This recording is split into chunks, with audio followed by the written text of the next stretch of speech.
In the name of the Father and the Son, the Holy Spirit, one God. Amen. أنا هتكلم كلمتين بالإنجليزي وهتكلم بعد كده بالعربي. النهارده بنقرأ إنجيل الكرم والكرامين أو الكرامين الأردياء، بيدعى هذا المثل الكرامين الأردياء. Let me start with English. So today we read the parable of the vine dressers, the evil vine dressers. And basically, anybody knows why we read this now, today? It's very simple.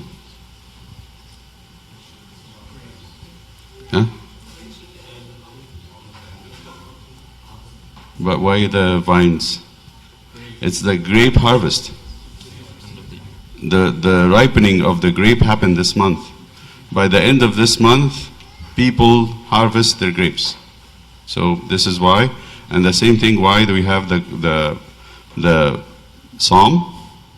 The psalm talks about the vine. Return, we beseech you, O God of hosts, look down from heaven and see, and visit this vine, and the vineyard which your right hand has planted. Of course, this psalm talks about the church as the vine. It's an imagery from the Old Testament. God spoke of Israel as a vine that he had chosen and planted it in his promised land. Then it did not bring good fruits. Many places in the Old Testament it says the vine did not work. So today Jesus speaks about the parable of the evil vine dressers. What is the story? He said, a certain man, planted a vineyard, which is the tree that produces grapes. And this he did as you expect in old times. Rich people have their land, they have land, and they plant the things. They make sure they plant things that are good, fruitful, the best. But then because the rich people don't have the ability to farm all the land, it's built in Egypt, used to be the same thing. So what do you do with it? After you plant it, if it's trees, you have a garden, what do? You give it to farmers who would lease it. So you ask at the end, like if we have a vine here, and it's a big vine, and you have planted this vine, you would give it to someone who at the end of the time, like by end of August or September, they will harvest the vine and take maybe 3/5 and give you 2/5, which is fair. So they lease it by taking their part, which is 3/5 of the produce. So he went far, and it seems like it's a long time. That's what Jesus said. What happened in that long time? He never asked the vine dressers for anything. So apparently in that long time, those leasers, those renters, kept all the fruits. They didn't have to give anything. What happened after that? Something happened in secret that nobody expected, but it was uncovered. When he came back, he asked the vine dressers to give him his portion of the vine. How he did this? He sent a servant. He said, go to the vine dressers, tell them I need my part of the vine. So what did the vine dressers do? Now they are uncovered. They beat him up. Why did they beat him up? And they send him empty. They were angry, threatened. Then you discover something. What happened in the time? What did really happen in the hearts and the minds of those vine dressers? They did. In the time, as time passes, they started to act like the owners. And now they settle themselves as owners. So anybody's going to ask them for something, they feel insulted, annoyed, angry, and this is where you get the violence. The violence comes from anger. They're angry that someone is asking them for the fruit. So you get this ownership, this entitlement. It's ours. Then he said, okay, maybe they didn't understand, maybe they didn't realize who that person is, maybe they forgot, send them another one. They did the same thing. They beat him, insulted him, added insult to injury, and they sent him empty again. No doubt this is not a mistake. They insist. Then he sent the third, and they wounded him also and cast him out. Okay, he said, maybe they don't respect the servants. Let's send my son, my beloved son. Jesus saying, my beloved son. Jesus is describing himself. That's what the Father said in the baptism. Probably they will respect him when they see him. So he thought, maybe it's a disrespect issue, that you don't respect the servants. If I send my son, he who represents me, they will be ashamed. But then this is deeper than anybody can think. They thought, well, we'll tolerate this man who owns the land, and he will die. And then when he dies, nobody will ask about anything. It will be ours. So when they saw the son, what did they say? Oh, when he dies, somebody else is going to take over. Then, how we can secure the ownership of the vineyard? Kill the son. So that's what they said. Come, let us kill him, that the inheritance may be ours. So they cast him out of the vineyard and killed him. Therefore, what will the owner of the vineyard do to them? He said they will come and destroy those vine dressers and give the vineyard to others. And when they heard it, they said, certainly not. It's a very weird answer. He said, this is a parable. What do you think should be done? What should be done with those people? So he said, I will tell you the answer. It is the right of the owner, after they had killed his son, is to, they beat his servants, they give him nothing from the produce, and they killed his son eventually. It's escalating to a very severe, extreme case. Then he should kill them. And they answered and said, certainly not. It's a weird answer. It's a very weird answer. They're not even talking to Jesus' logic, right? Why? Simple. Because they understood he was talking about them. That's why he said, and the chief priests and the scribes that very hour sought to lay hands on him. They are going to apply the parable right there and right then. Right? So he said, we want to kill you, because they feared the people. They didn't do it because they knew that he has spoken this parable against them. So what is this a case of? A case of entitlement. A case of entitlement, ownership by force. This happens a lot and happened a lot and continue to happen till this day. Trust me, it continues to happen all the time. I'll give you a story from the Old Testament that gives you this in a story, a real story. But I want to tell you, we're going to Samuel chapter 8. First Samuel chapter 8 is a classic story of ownership, of this entitlement. First Samuel is 31 chapters. The book of First Samuel is 31 chapters. The first 7 chapters is about Samuel. From 8 to 15, it's about Saul. From 16 to 31 is about David. You have 3 people in that. 3 main characters in this. 3 players. Samuel, Saul, David. And the rabbis, when they looked at this, the teachers of the Jews said, the way transition of power happened was not easy. When things moved from Samuel to Saul, he was not happy. But he was not violent. We'll read that today. He was not happy that somebody's taken the rule from him. That's the king. When it moved from Saul to David, it was bloody. Do you get that? So let me read with you that chapter 8, the movement from Samuel to Saul. And now it came to pass when Samuel was old that he made his sons judges over Israel. Here you see something. Samuel, you have to know something about Samuel. Samuel is like Moses. Moses and Samuel have the same degree. They were high priests, kings, and prophets. That's very powerful. They are all all what Israel need for a shepherd. So he thought about, Moses didn't do this. He wanted to have this dynasty. He wanted his children to take over. His judge is a king. The judge is a king. So he's judge as a king, and also wanted his kids to be judges. The closest you have to a king. The name of his firstborn was Joel, and the name of his second Abijah. They were judges in Beersheba. But his sons, listen to this, did not walk in his ways. They turned aside after dishonest gain, took bribes. For judges, taking bribe is a great sin, almost like murder, and perverted justice. Then all the elders of Israel gathered together and came to Samuel at Ramah. The leaders came to him. And he said to them, look, you are old, you're going to die, and your sons do not walk in your ways. It's very bleak, very dark.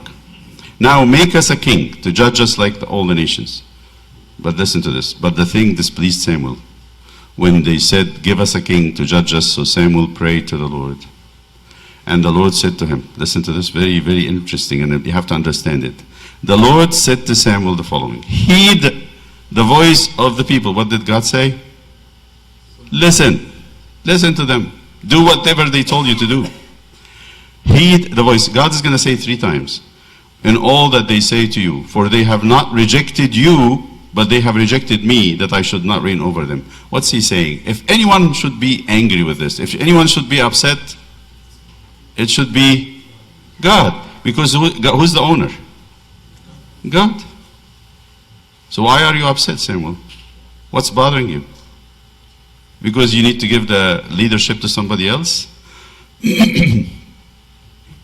And then he said it again. Now therefore, listen, heed their voice. However, you shall solemnly forewarn them. You want to do something good?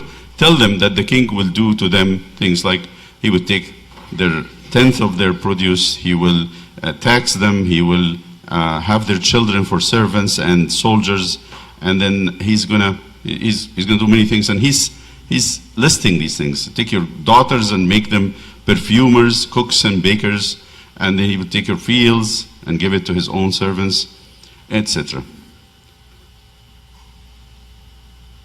Nevertheless, the people refused to obey the voice of Samuel, and they said, no, but we will have a king over us. We understand. Perfect. And we also may be like all the nations. They want to be like the nations, that our king may judge us and go out before us and fight our battles. And Samuel heard all the words of the people, and he repeated them in the hearing of the Lord. And the Lord said to him, 3rd time, heed their voice. Samuel, listen to them. And then Samuel goes to complain. Listen to them. Apparently Samuel does not want to do it. Okay?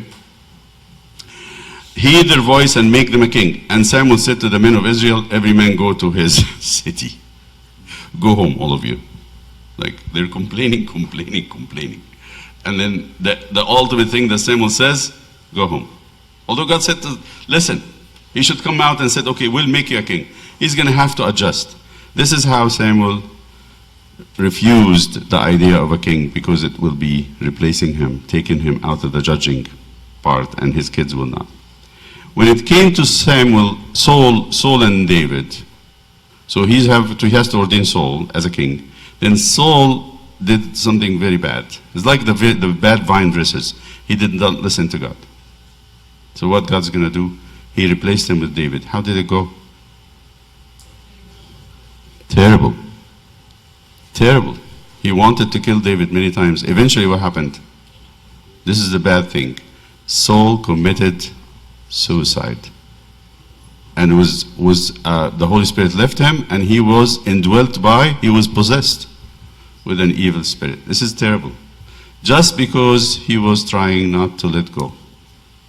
Although if he repented and asked the blessing of God, he would have been much better. He would have fared much better. He might not be a king, but he would have lived a decent life. So this is the story. We talked about this before, and I want to remind you of this example that I had from when I was in Boston. Boston's the congregation main job, 80% of the people are pizza owners. And in this business, one person had a cousin whom he invited to the United States to work and live, and he was excited about his cousin coming. But when the cousin came, that man had, the business was actually not doing well. And his cousin came and worked with him as a worker, not an owner. Man comes home very miserable. He says, I don't sleep at night. What's going on? I'm losing money. I have to borrow money to maintain my business. And he's very depressed and anxious. I go look at the cousin, and the cousin is very happy, joyful, fine, at peace. I tell him, do you see what's happening with your cousin's store? He says, yeah, I'm very sad for him.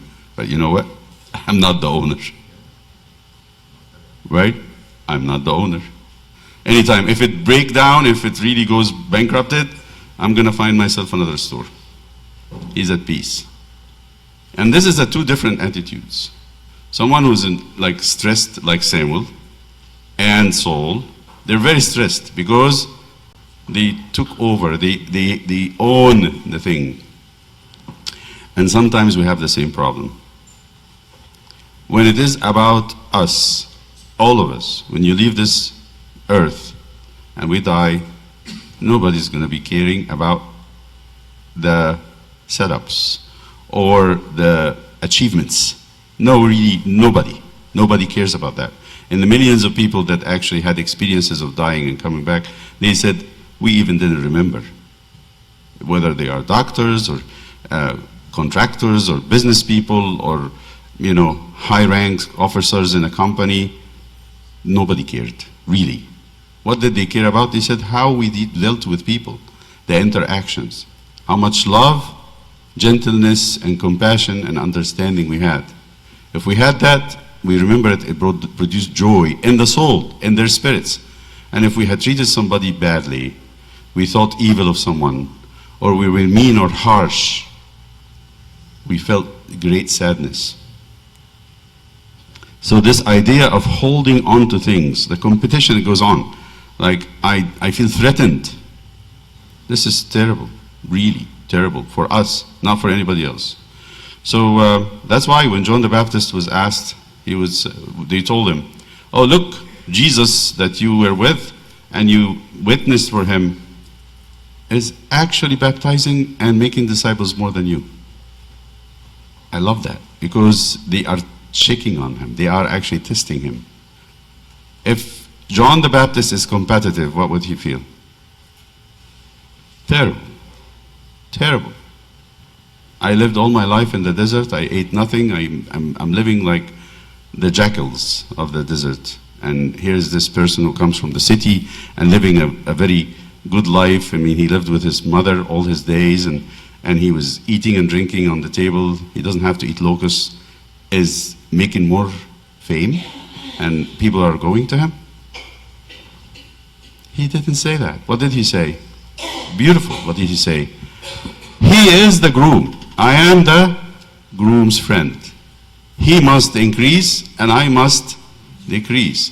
My job is completed and I'm happy. I rejoice.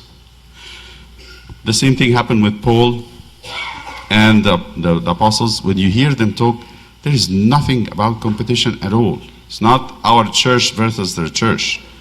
Our deacon choir versus their deacon choir. Our priest versus their priest. Or it's not our team versus their team. It's not the World Cup in soccer. Not really.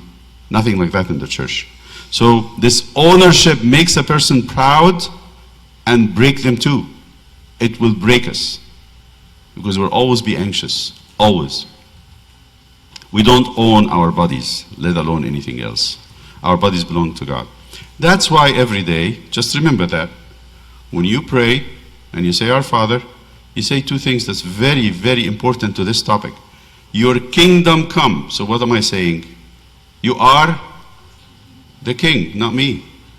Your will be done. You are the owner, not me. So if the owner comes and asks for fruit, I have to give him fruit. He's the owner. I have to really respect my place. I'm not really the owner. Where does anxiety come? Where does depression come? Where does stress come from? Taking ownership. So please, If you suffer from depression and anxiety or agitation for any reason, ask yourself, how am I seeing my life? Today do that.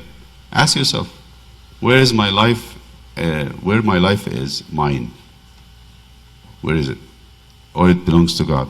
So every time when you pray today, our Father, think of that as you're saying, your kingdom come, your will be done.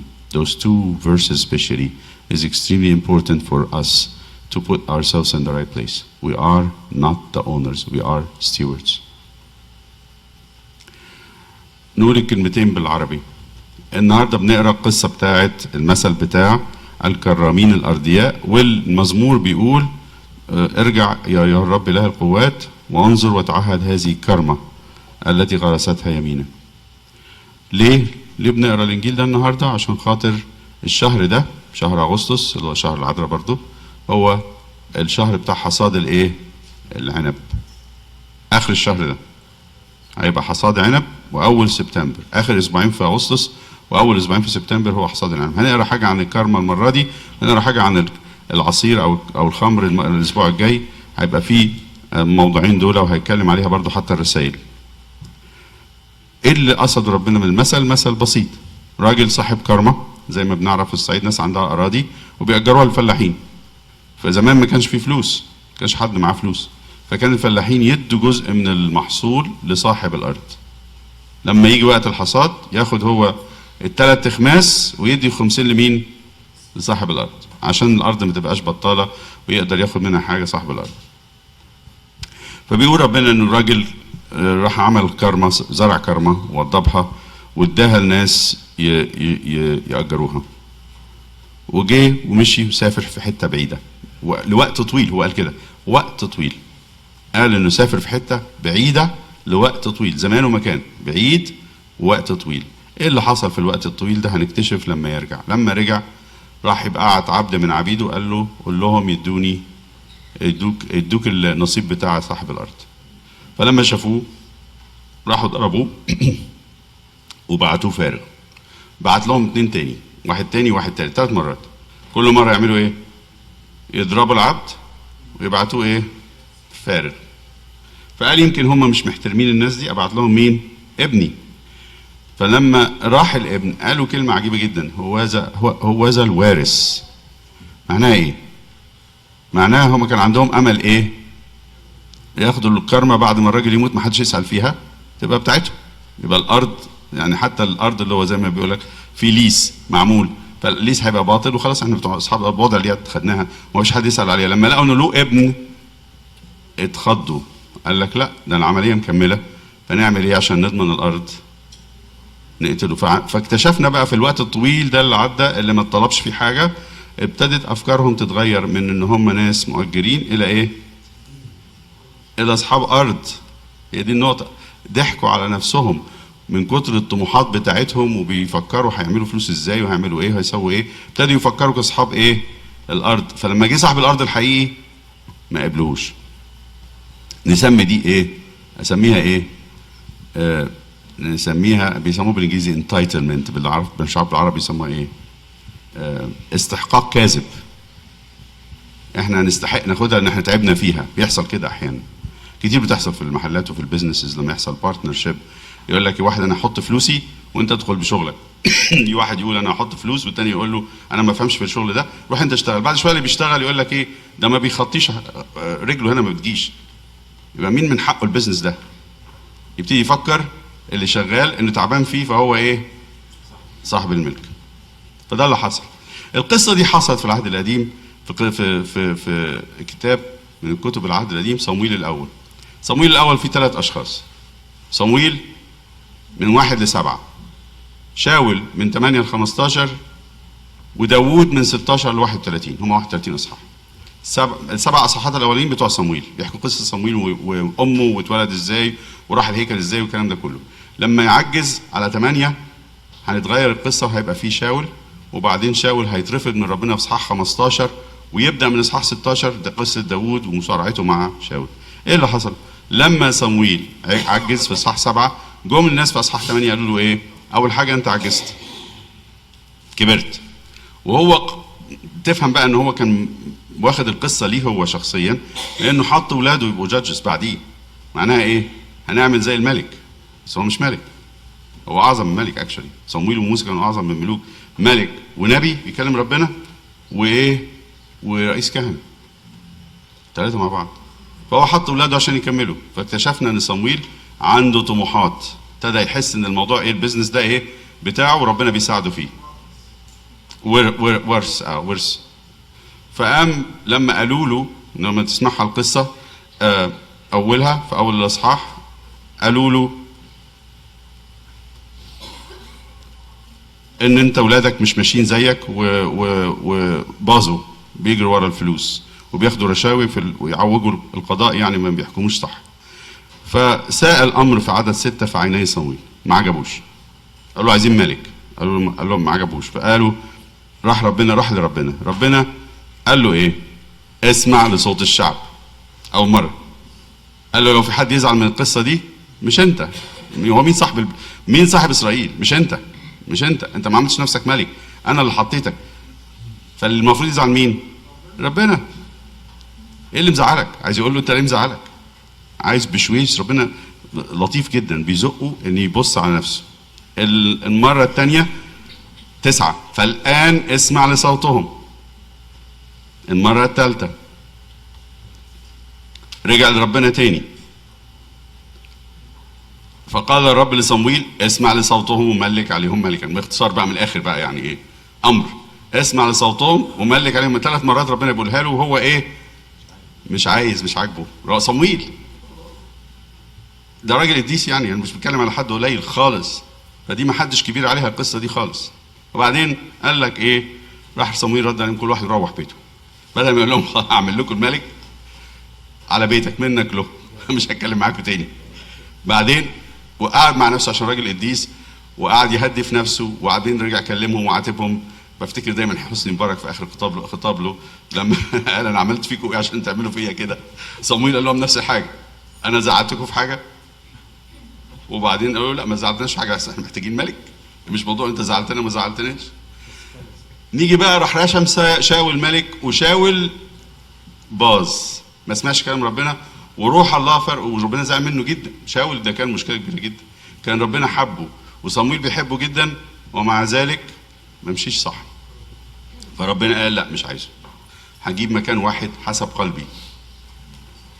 ايه اللي حصل مع شاول؟ روح ربنا يفرقه ولبسه شيطان بعيد عنكم، وانتهى ان هو اول حاجه متغاظ جدا ان اتشال وهيتحط داوود، وهو فاهم كده وعارف، واتقالت في القصه ان داوود هو الملك الجديد. عمل فيه ايه؟ يعني صمويل ما كانش راضي، شاول عايز ايه؟ نقتل داوود. ما هي قصه هي قتل، مش هينفع حد. وشتم عياله لما قال له لما لقاهم ماشيين مع داوود وبيشجعوه، شتمهم بامهم وابوهم وكلام جامد جدا في الكتاب المقدس. ازاي انتوا بتساعدوه ياخدوا الملك؟ انتوا مش عارفين ان انتوا مش هيبقى لكم مكان؟ وانتهت القصه بان شاول حصل له ايه؟ انتحر، فشل في كل حاجه وانتحر، لانه قاوم مشيئه ربنا. ما حدش يقدر يعمل كده. ليه؟ لانه اكتشف، هو فكر في نفسه ان هو الايه؟ هو صاحب البلد. كل واحد يتحط في القصه دي بيركبوا عفريت الايه؟ الملك.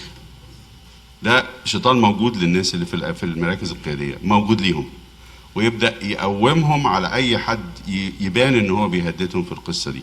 من اجل كده احنا بنصلي كل يوم الصبح نقول ايه؟ لياتي ملكوتك ولتكن مشيئتك. لما بقول كده انا بعترف بمين الملك ومين اللي مشيئته لازم تمشي. طب ما احيانا مشيئه ربنا ان انا ما ابقاش في اللي انا فيه، متاخد مني الحاجه وماله. من اجمل التدريبات اللي بتحصل لما بيقول كده في الصعيد، يقول لك ربي يا خيبه للايه؟ للغيبه. يعني تقعد تربي في العيل، الولد بالذات، الام بتحب الولد جامد، بالنسبه لها حاجه كبيره، تقوم تربي فيه وتكبره، وبعد كده واحده ثانيه تيجي تاخده ايه منها، ما تشوفوش تاني، باي. تحس بايه؟ بس لازم تبقى عارفه ان مش هي الايه؟ الملكه. الملك بتاع مين؟ ربنا. هو اداهولها مؤقتا وقال لها اشتغلي فيه، انت كرامه هتشتغلي فيه لغايه لما يكبر، وبعد كده ايه؟ كاهن في كنيسه. ويكبر والناس كلها بتحب وتبوس على ايده والكلام اللي انتوا عارفينه كله. بعد كده يجي الوقت انه يكبر ويخلص بقى اللي عليه وهيروح. صعب جدا، شفتها دي، صعب جدا. الواحد يعني لازم يجهز نفسه للقصه دي ويحضر نفسه بدري عشان ما تجيش اللحظه دي وبعدين يبقى ماسك بصابعه جامد جدا، يقوم ايه، تتكسر صابعه ويتعب الى اخره. حاجات كتيره زي كده. عشان احنا ما نخشش في القصه دي وما يبقاش عندنا احساس، انتوا كل واحد فينا يفكر لو انا عندي قلق، لو عندي اكتئاب، يا ترى هل القلق والاكتئاب جاي من ان انا متهدد ان الحاجه اللي معايا تتاخد؟ ده يكون انا بتهدد في حاجه مهدداني ان اللي انا في ايديا متاخد، سواء كنت بخدم، سواء كنت اب او ام. احيانا كتير نتغاظ من عيالنا لان بنفقد السيطره عليهم، ودي نقطه خطيره جدا وبتتكرر. لما نفقد السيطره على عيالنا، مش مشكلتهم، عندهم مشاكلهم الخاصه احنا مش شايفينها. لما الناس بتموت وترجع يقول لك احنا ما كناش شايفين، مش فاهمين. كل واحد بيعمل حاجه غلط عنده سبب وعنده عذر احنا مش شايفينه. فبلاش احس انها شخصيه. لما ناخد الحاجه شخصيه بقول ان انا ايه، الملك. انا مش الملك. هيقول لك ربنا اسمع. حلوه دي، نكتبها كده في البيت، تخش من الباب تلاقي يافطه كده مكتوب عليها اسمع ومعاها سمايلي فيس. اسمع معناها افهم، معناها اعرف ان دي مش مشيئتك، مشيئه ربنا اللي لازم تمشي. لإلهنا كل المجد الاب والابن والروح القدس.